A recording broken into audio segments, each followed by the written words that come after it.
मेरे महबूब वतन तो होने जोगी ठिकाने लगा सरमाया था। मोहतरम हाज़रीन व सामीन किराम, अस्सलाम वालेकुम। मुझे आज इस मौजू पर नक़्क़ाशी करने का मौका मिला है, वो है यौम आज़ादी।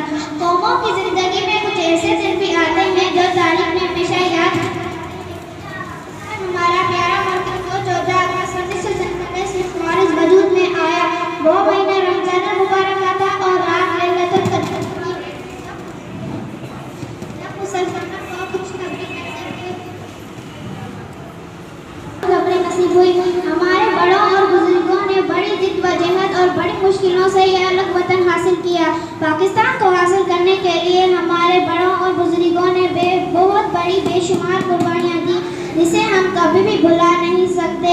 14 अगस्त से कैसा दिन है जिसे क़यामत तक याद रखा जाए। कैसा दिन है जिस दिन अल्लाह ताला ने मुसलमानों को आज़ादी बख्शी और कामयाबी हासिल हुई।